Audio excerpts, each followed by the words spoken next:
This is 5 Minute Feng Shui, podcast episode 92, Feng Shui and Beams Over Your Head, Bed, or Door. Welcome to the 5 Minute Feng Shui podcast, where each week I talk about how to move energy and make money. You'll learn how to create a prosperous home and an abundant life using classical Chinese Feng Shui. I'm your host, Katie Weber, publisher of the Red Lotus Letter, Feng Shui Easing for Wealth.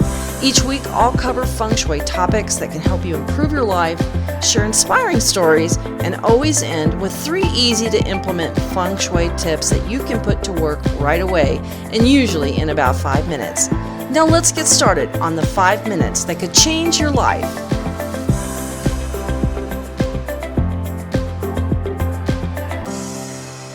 Hello and welcome to 5 Minute Feng Shui. I hope you are having a great week.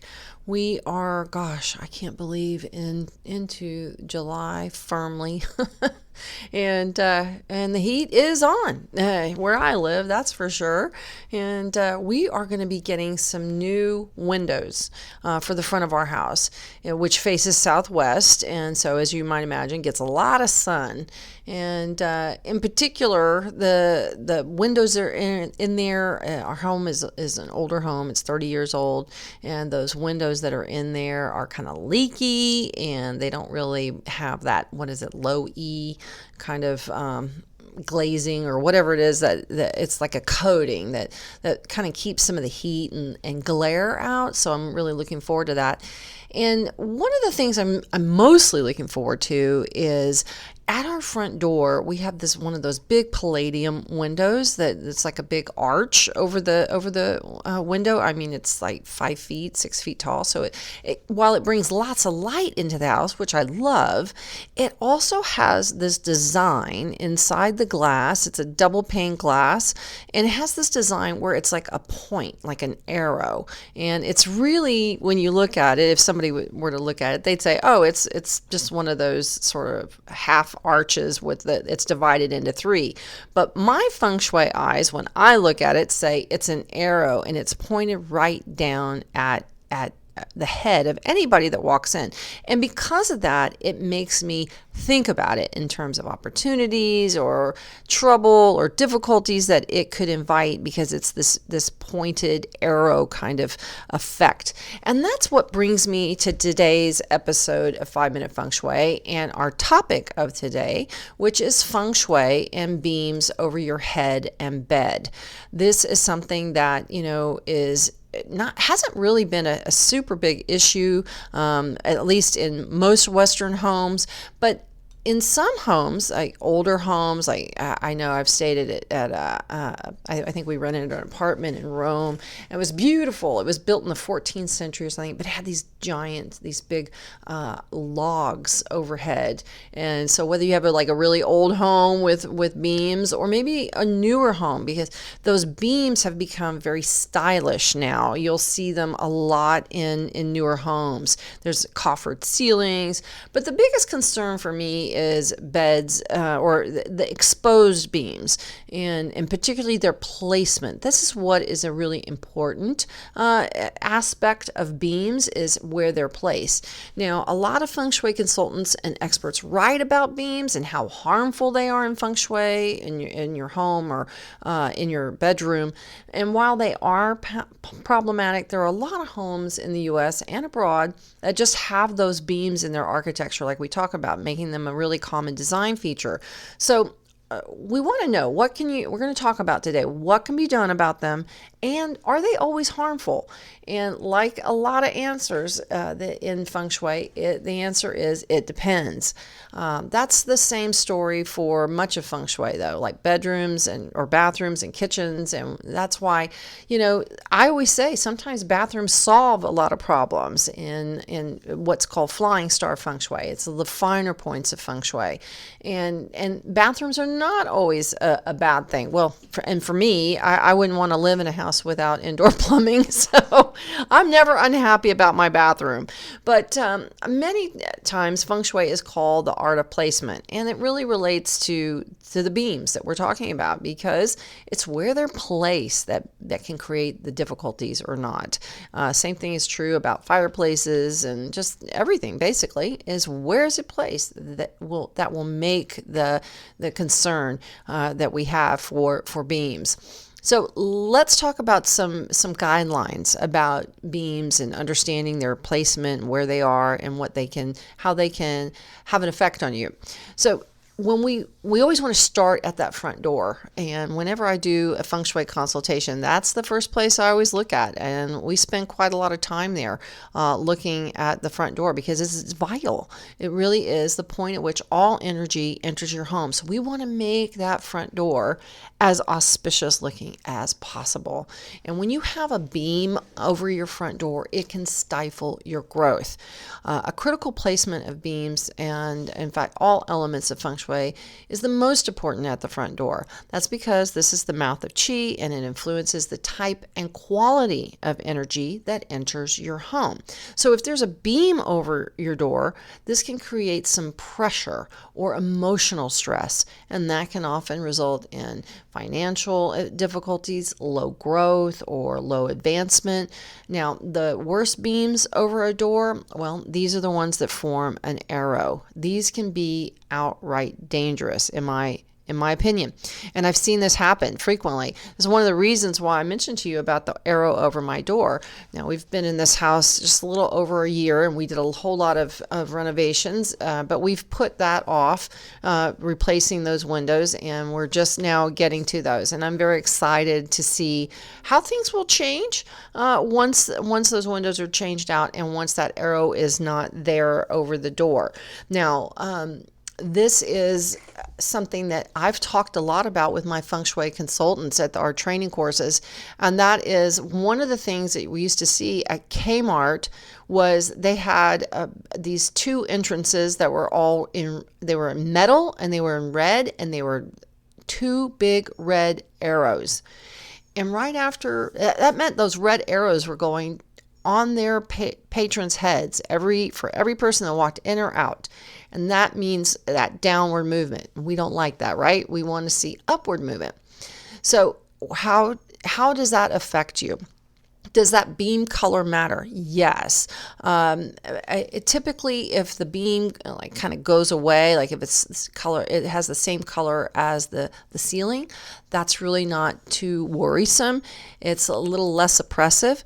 But if you have a strong color, like Kmart did, their metal features that they had over both entrances on the left and right side of the store were colored red. So the brighter the color, the more it stands out, the more effect it will have. And depending on where this arrow or beam effect is located, it will have an effect on that person or that body type or this portion of the bagua, such as recognition or career. So wherever that arrow is or that beam is over your front door, if you've got an east front door, well, that relates to the sun, it relates to the family relationship, and it relates to health. So I would be concerned about health matters. It also relates to the feet. So this is why we always want to look at the bagua and to understand how these beams are affecting us. Because let's say for instance, if the beam or the arrow pointed design is, let's say it's in the northwest corner of your home. Your front door is in the northwest, and you've got this beam or this point in the arrow shape, and it's in the northwest. Well, that rules the head, and you might find that you have more headaches than usual. If you have it in the northeast, you have a northeast facing home, then you may have problems with your hands, because it relates to hands. It also relates to thinking. So check your bagua when you're thinking, and if you've got beams over your front door or your bedroom, to see how it could be affecting you. So let's talk about the beams over the bed, because from The front door, this is number 2 in terms of importance. The front door is always vital, right? And now that we have moved into the bedroom, this is our secondary location that we really want to make sure that we don't have any impacts there. When you have beams over a bed, it's really never a good placement, especially if they are directly over your bed. And if they, it depends on if they're vertical with you or they're horizontal with you. If they're horizontal, they can be a little bit more dangerous because they cut across the body, and that means that you could have, let's say, if it goes across your feet or your legs, you could have problems with an ankle. I had a client that had exactly that. I asked her, I said, who has problems with their feet or ankles? She said, oh my gosh, my husband has had 3 ankle surgeries, and it's because they had a beam that went horizontally across their bed right at their feet, and so that was how that was impacting them. Now, of course, when you are sleeping, that's when you're at your most vulnerable, and when you have beams, whether it's horizontal or vertical, it can create problems ranging from health and finances to relationship difficulties, headaches, body pains, that kind of thing. And again, beams that cut across the bed are the worst, but it doesn't make those vertical beams much better, I assure you. Now, a great remedy for beams in the bedroom is a canopy bed. I mean, what's more romantic than that? I love a canopy bed. I got to tell you, I'm an old-fashioned girl. I love that. I think they're so romantic. I remember touring Versailles and looking at all the canopy beds, and they look so gorgeous and just sumptuous, and I love them. But they're also a great way to handle beams over the bed because they have a protective quality. And, romance never hurts either, And if I like the idea too of it's a protective kind of cocoon kind of space when you have a canopy. So whether you have beams or not, canopies are great. So think about that. Now let's talk about beams over your head. Now, if there is a beam over your head, maybe in your home office or in your living room where your sofa is or your favorite chair, this can create stress, headaches, and emotional difficulties. And so it's really important that we want to really check and see and make sure that there are no beams directly over where we sit and spend any significant amount of time. An occasional seat, in the living room, that's not a big deal. I mean, if it's a room that you don't use a lot, that's okay. But if it's your home office or where you sit a lot, it can create a problem with like worry, despondency, hard to make a decision. You could even have migraines. I've seen that happen a lot, and I've also seen migraines happen a lot with metal beds. Now, the remedy is always to move that bed or sofa or chair out from under the beam. But if that's not possible, you can always use the feng shui remedy for beams, which is to hang a pair of flutes that kind of tilt upward. If you go to my website and just do the search bar, you'll see, just type in beams and the article about beams will come up, and you can see exactly what I'm talking about and how to hang them. So if you have this problem, you'll want to definitely check that out online. Now, not all beams are problematic. They're beautiful in architecture, whether it's a classical cathedral or a log cabin. Beams are beautifying, and they add heft and grandeur to a room, as long as they aren't directly overhead where you sit or sleep for extended periods of times. Beams are a great addition to a home's look. I love them. I've had them in my homes, and they've never been a problem, except when in my last home we had them over the bed, and we had a canopy bed. So there you go. Now let's talk about relationships, because if you've got a beam that is between you, if you look up and you can see it's between you and your honey, your partner, this can symbolically cleave a couple in half or a body. So that's what making sleeping under a beam so troublesome. You just don't want to go from having a decorative beam to a destructive one. And so really look at those closely to make sure that your beam isn't destructive.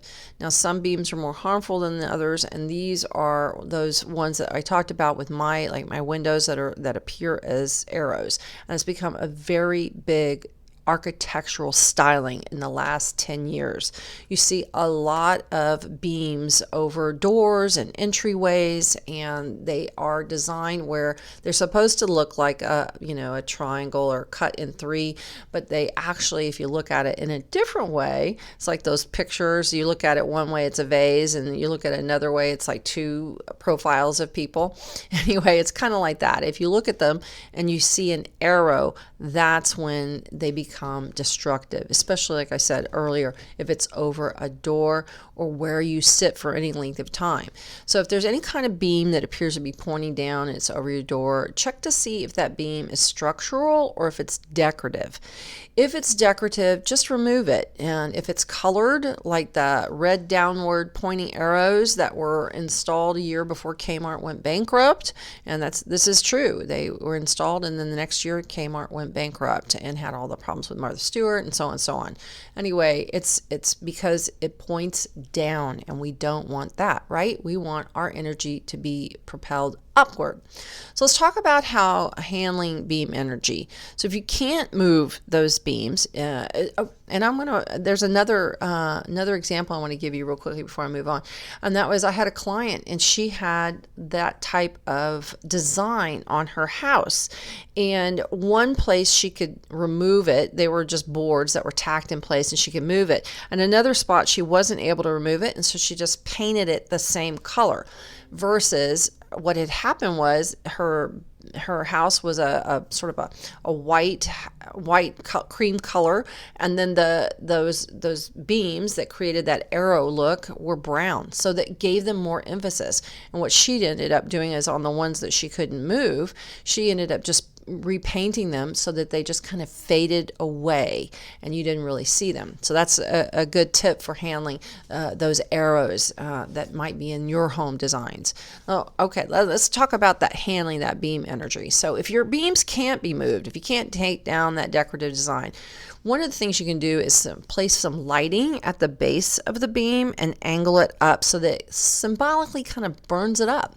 And if the beam is in your bedroom, again, a canopy bed or a fabric canopy over the bed will handle that energy nicely. You can also use feng shui flutes to handle the beam energy. So like I said, you can check that out online if you go to my website and just use the search function and type in beams and you'll see it. So there you go. We've talked about beams, what beams are problematic, what you need to look for in beams, and how they can impact you. So, look around your home. If you have a newer home that has those beams, or maybe a much older home that has beams, take a look and make sure that they're not dividing you and your partner in bed. Make sure that they're not directly over you. If you work out of the house, maybe you have a home office or it's in your living room, we want to move your furniture kind of away so that it's not directly under it. All right, let me give you my 3 tips as we end up here at the last few minutes of this episode. Tip number 1, check for beams overhead where you sleep or work. These are the ones that are most destructive, as well as the ones that are colored. So check the color. Number 2, use lights to subdue beams. Adding some kind of lighting at the base of a beam, like a sconce light, something like that, or is a great way to help kind of dissolve them. We also talked about how you can repaint them to kind of blend into a background. And 3, very importantly, watch for beams over the door. We don't want to have any beams, and especially any beams that create an arrow, because this really will pull down your energy, and it can be harmful for the person that the front door represents. If it's the northwest, it's the man. If it's the southwest, it's the woman. If it's the east, and that could be north, northeast, and east, that's the boys in the family.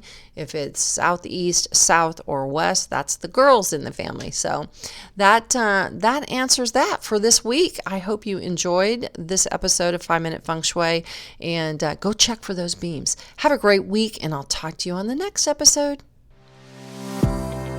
Thanks for listening to 5 Minute Feng Shui today. The Year of the Rat is coming, and I want to share with you where you can find money, love, and opportunity in 2020. And it's all in my annual Feng Shui Forecast, the Success Pack.